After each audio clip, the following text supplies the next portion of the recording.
ఆత్మీయులారా, పవిత్రము, పావనము, శుభకరము, దివ్యము, భవ్యమైనటువంటి పరమ పూజ్యులు భరద్వాజ మాస్టర్ గారిని సంస్మరణ చేసుకునే ఈ ఆదివారం నాటి సత్సంగానికి శుభస్వాగతం. మెల్లగా గ్రీష్మ ఋతువు వచ్చేసింది. విపరీతంగా ఎండలు మండిపోతున్నాయి. వాతావరణం ఊహించని రీతిగా మారుతున్న కాలంలో చేసుకుంటున్న సత్సంగం ఇది. నిజంగా ఇటువంటి పరిస్థితుల్లో మాస్టర్ గారు ఏం చేసేవారని ముందు తలుచుకుందాం. మాస్టర్ గారు ఏం చెప్పేవారంటే, మనని మనము ఈ ప్రపంచంలో అన్ని పరిస్థితులలో అనువుగా చేసుకొని నీవు బతికి నీతో పాటు 10 మంది బ్రతుకు సహకరించగలగడమే ఉత్తమ జీవనం అనేవారు. సాధ్యమైనంత వరకు 2, 1 శ్రద్ధగా ఉండటం, 2 ఓర్చుకోవటం, అది ఆయన పద్ధతి.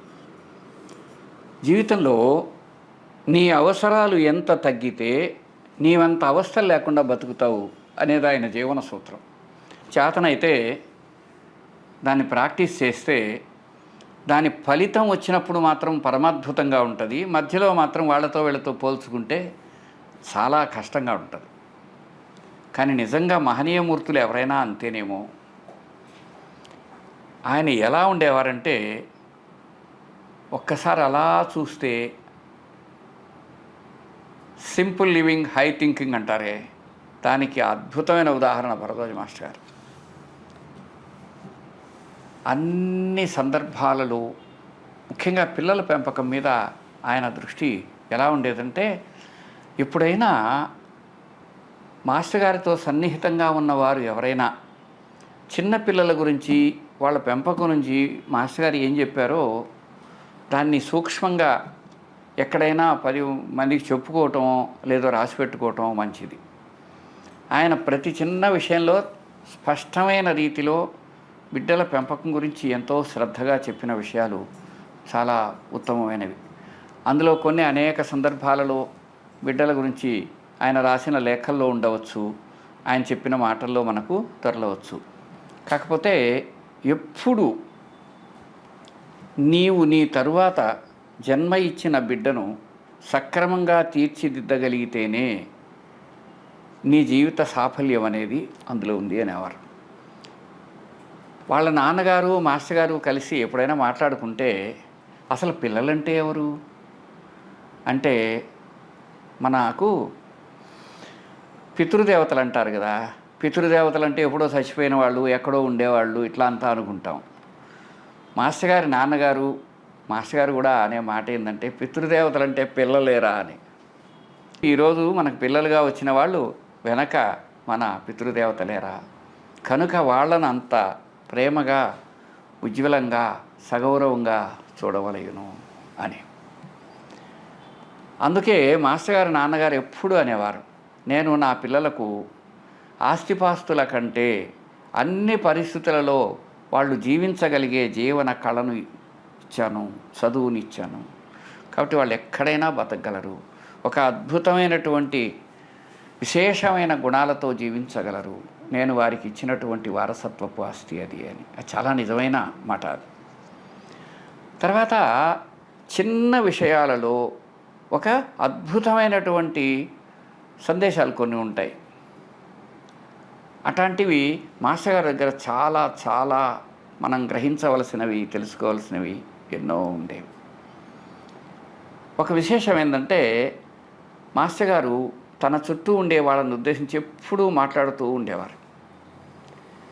ఆ మాట్లాడడం చూస్తే అవతలవాడు ఎంతో దూరం నుంచి వస్తారు, వాళ్ళు ఏదో ఆశించి వస్తారు, అందుకని వాళ్ళని తృప్తి కలిగేలాగా వాళ్ళ సందేహాలకు సమాధానం ఇచ్చి, వాళ్ళ లోపల ఉండేటువంటి వ్యతిరేక భావాలు తొలగించి, ఆధ్యాత్మికతను, మహాత్ముల పట్ల వాళ్ళ దృష్టిని మార్చి, వాళ్లకు కావలసిన రీతిలో సమాధానపరచి పంపేవారు. ఎప్పుడు భరద్వాజ మాస్టర్ గారు రూమ్లోకి పోయేటప్పుడు పోయిన మనిషి తిరిగి బయటకు వచ్చేప్పటికీ అతను కొంచెం సమృద్ధంగా ఉండేవారు, కొంత నేర్చుకుని ఉండేవారు, జీవితంలో ఏదో సాధించినట్టు ఉండేవారు. వాళ్ళ ముఖంలో కూడా ఆ భావాలు కనిపించేవి. అటువంటి ఆయన నిరంతరము ఎన్నో విషయాలు మాట్లాడుతుండేవారు. జాగ్రత్తగా గమనిస్తే ఒక అద్భుతమైన ధార్మికమైన విషయం కనిపించేది. మాస్టర్ గారు ఎన్ని రోజులు మాట్లాడినా, ఎంతసేపు వ్యవహరించినా, ఏమైనా సరే, 1 ధర్మము, 2 కర్తవ్యము, 3 పరమాత్ముడు భగవంతుడు, తప్ప ఇంకేం ఉండదు.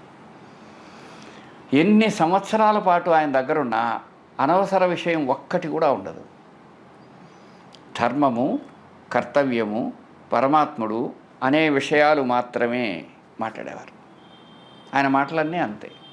లేదా అపారమైన మౌనంలో ఎంతసేపైనా, ఎన్ని రోజులైనా అలా ఉండగలడు ఆయన. అది మాస్టర్ గారిలో చాలా సూక్ష్మంగా గమనిస్తే మనం గుర్తించగలిగే అద్భుతమైన అంశం. ఇంకొక విషయం ఏంటంటే, ఆయన దేని పట్ల వ్యసనం లేదు. అందరూ ఏమనుకుంటారంటే, మాస్టర్ గారికి సిగరెట్లు తాగే అలవాటు ఉంది కదా, కనుక సిగరెట్లను మానడం కష్టం కదా అని అనుకునేవారు. లేదు లేదు, ఒక్కోసారి ఆయన ఉన్నటువంటి సిగరెట్ మానేసేవారు. 10-15 రోజుల పాటు ఆయన గుర్తు కూడా వచ్చేది కాదు. మళ్ళీ ఏదో సందర్భం వచ్చి మళ్ళీ ఏదైనా సిగరెట్ తాగుతూ ఉండేవారు. కొన్నిసార్లు అయితే అగ్గిపుల్లల ఖర్చు లేకుండా సిగరెట్ కూడా ముట్టిస్తారు. కానీ ఆయన లోపల అది ఏమాత్రం స్పర్శించిన వ్యసనం కాదు. ఏ క్షణానైనా ఎప్పటికప్పుడు ఆ క్షణంలోనే దాన్ని విడిచివేయగల సర్వసమర్థుడు ఆయన. అంతేకాదు, ఆయన ఒక పనిగన తీసుకున్నారా అంటే యావత్ జీవశక్తిని ఆయన దృష్టిలోనూ, ఆ దృష్టిని ఆ పని మీద, ఆ పని కోసం సర్వశక్తులు ఒడ్డి ఆ పని చేయగలిగేవారు. అట్లాంటిది ఒక ఉదాహరణ చెప్పవయా అని అడగండి. మీరు మాస్టర్ సాయి చరిత్ర చదవండియా బాబు. ఆ పుస్తకాన్ని 19 సంవత్సరాల పాటు అలుపెరగకుండా కృషి చేసి, సాయిబాబా గురించి వచ్చిన ప్రతి చిన్న వాక్యాన్ని చదివి, అవి అన్ని భాషలలో, అన్ని పత్రికలలో చదివించుకొని, తనకు రాని భాషల్లోంచి ఏ శివనేశం స్వామి లాంటి వారి ద్వారా తర్జుమా చేయించుకొని, తనకు వచ్చినటువంటి ఇంగ్లీష్, తెలుగు, ఇతర భాషల్లో అన్నీ సేకరించి ఆయన చదివి, వాటన్నిటిలో ఒక సహేతుకమైనటువంటి అన్వేషక దృక్పథంతో చూసి సాయిబాబా జీవితాన్ని ఒక అక్షర రూపం ఇచ్చిన ఘనులు భరద్వాజ మాస్టర్ గారు. ఆయన ప్రయత్నం ఎంతగా ఉండేదంటే, ఇప్పుడు మనం సునాయాసంగా బాబా చరిత్ర తీసి వరుసగా చదివేసుకునేస్తాం, అందులో ఉన్న విశేషాలు తెలుసుకునేస్తాం, వాటిని అనుభూతి చెందుతాం కూడా. అందులో ఒక్కొక్క విషయాన్ని సేకరించటానికి ఆయన పడిన తపన, ఆయన పడిన ఆతృత, శ్రమ అంతులేనివి. అవి ఎంతగా ఉండేవంటే, ఒక్కొక్కసారి ఒక్కొక్కరు చిన్న విషయం, అప్పట్లో అందరూ బాబాని చూసిన వారు ఉండేవారు. ఒక సంఘటనకి అతను సాక్షాధారమని ఒక ఆయన గురించి అన్నారనుకోండి, పేర్లు వద్దులేండి. సరే, ఆయన దగ్గర పోగానే ఆయన ఏమంటాడు, ఏదేదో మాట్లాడి, ఇప్పుడు కాదు, నాకు తీరిక లేదు, తర్వాత రమ్మంటాడు.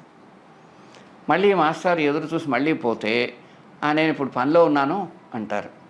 మళ్ళీ వెళితే, ఏమయ్యా రాత్రి 8 గంటలకు వస్తే ఎట్లా, వయసులో ఎంత పెద్దవాడిని, నిద్రపోద్దా అంటాడు. అట్లా 10 సార్లు తీరా పోయిన తర్వాత అతను ఏదో 1-2 మాటలు చెబుతాడు. విసుగు విరామం లేకుండా ఆ విధంగా చేసిన కృషి. ఆయన ఎన్నో స్థలాలకు వెళ్ళారు, నాగపూర్ నుంచి ఎక్కడెక్కడికి వెళ్ళారు. సాయి చరిత్రలో ఉండే ప్రతి అంశాన్ని స్పర్శించి వాటిలో నిజాన్ని నిగ్గు తేల్చుకొని అన్ని రకాలుగా సహేతుకమైన దృక్పథాన్ని కలిగి దాన్ని మనకు అందించారు. అందుకని మాస్టర్ గారి సాయి చరిత్రను ఎవరైనా కానీ అడిగితే ఇంతవరకు వచ్చినటువంటి బాబా చరిత్రల అన్నిటిలోకి మకుటాయమానమైందని మనం ఎలుగెత్తి చెప్పవచ్చు. ఎందుకంటే మనం ఆయన పక్క నుండి చూసాం. అందులో అణువులో ఆయన కృషి, శ్రమ, అవిచ్ఛిన్నమైనటువంటి సాయినాథుడి యొక్క అనుగ్రహం ఉన్నాయి. బాబు అనే ఒక సంఘటన ఉంది సాయి చరిత్రలో. ఒకసారి షిరిడీ పోతుంటే మాస్టర్ గారు అన్నారు, ఇదిగో ఈ సంఘటనలో పీరాదార్ అనే ఈ పదం ఉంది, దానికి అర్థం కనుక్కోరారా అని. మీరు కావాలంటే ఆ మొదటి బాబా చరిత్రలో దాన్ని అదే పేరుతో ఉంది, తర్వాత రోజుల్లో అది మారింది. తీరా అక్కడికి వెళితే ఆ సంఘటన సంబంధించిన ఆ పేరు గురించి విచారిస్తే ఒకరు చెప్పింది ఒకరు చెప్పరు. చివరికి 7 రోజులు షిరిడీలో ఉండి చిట్ట చివరికి అనుమానం లేకుండా తేలింది ఏంటంటే దాయాదులు అని. అతన్ని హత్య చేసిన వారు దాయాదులు అని. పీరాదార్ అనేది ఆ పేరు. బీరాదార్ అంటే ఎవరు అంటే దాయాది అని అర్థం అనమాట. అది స్పష్టంగా తెలుసుకొని మనకు మాస్టర్ గారు పుస్తకంలో రాయటానికి 7 రోజులు దాని విషయంలో పదే అనేక మందితో సంప్రదిస్తే కానీ తెలియదు. ఆ విధంగా ఉంటుంది. మనకేమో సరళమైన తెలుగులో ఆయన మనకు బిడ్డ నోటికి చారువు అందించినట్టు అందించేస్తే మనం సునాయాసంగా ఆనందించేస్తాం. అందులో ఆయన పడిన శ్రమ, కృషి చెప్పలేనంతవి. అందులో ఎంతగానో సహకరించిన పూజ్యులు శివనేశన్ స్వామి లాంటి ఎంతోమంది పెద్దలు ఈ విధంగా సాయంకాలం వేళ స్మరించదగిన వారు, స్మరణీయులన్నమాట. ఆ విధంగా అవిచ్ఛిన్న కృషి శ్రమై సంలాపై శుభమననై అపూర్వచో మానసాని పుష్టిమంతి సాధయామా అన్నట్టుండేవారు మాస్టర్ గారు. ఆయన ఎప్పుడు చేసే ప్రతి పని, మాట్లాడే ప్రతి మాట, ఆయన దృష్టి సమస్తము ఎప్పుడూ ఒకే ఒక ధర్మం వైపు, తన గురు ధర్మం వైపు, తన మానవ ధర్మం వైపు, తన వ్యక్తిగత ధర్మం వైపు, తాను నిర్ణయించుకున్నటువంటి సత్యస్ఫూర్తి వైపు అలాగే అవిచ్ఛిన్నంగా కొనసాగుతూ ఉండేది. అటువంటి మానవోత్తముణ్ణి మన జీవితాల్లో చూడగలగడం మన ధన్యత. అపురూపమైన ఆయన గురించి ఈ విధంగా స్మరించుకుంటున్న ఈ సందర్భంలో గుండె గొంతుకలోకి వచ్చినట్టు ఉంటుంది, మనసు ఆర్ద్రమవుతుంది. ఆ సత్పురుషుడి దివ్య స్మృతికి నీరాజనం. నమస్కారం, సెలవు. మరి श्री सच्चिदानंद सद्गुरु साईनाथ महाराज की जय। गुरुदेव दत्ता साई राम जय साई राम। गुरुदेव दत्ता साई राम जय साई राम। गुरुदेव दत्ता साई राम जय साई राम। गुरुदेव दत्ता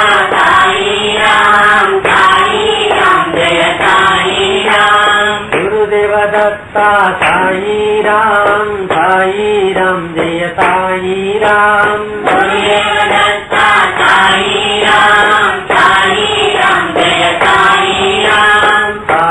राम जय साई राम जय साई राम। साई राम जय साई राम जय साई राम। साई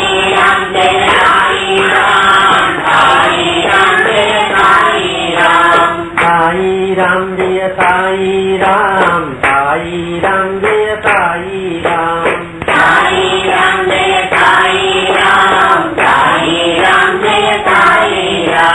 साई राम जय साई राम जय साई राम। साई राम जय साई राम जय साई राम। साई राम जय साई राम जय साई राम। साई राम जय साई राम जय साई राम। साई राम जय साई राम जय साई राम।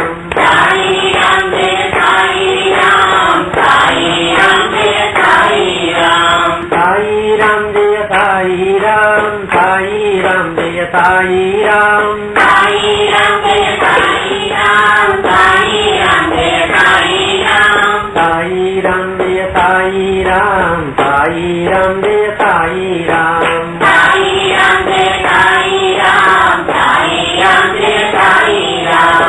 साई राम जय साई राम, साई राम जय साई राम, साई राम जय साई राम, साई राम जय साई राम, साई राम जय साई राम, साई राम जय साई राम, साई राम जय साई राम, साई राम जय साई राम। श्री सच्चिदानंद सद्गुरु साईनाथ महाराज की जय।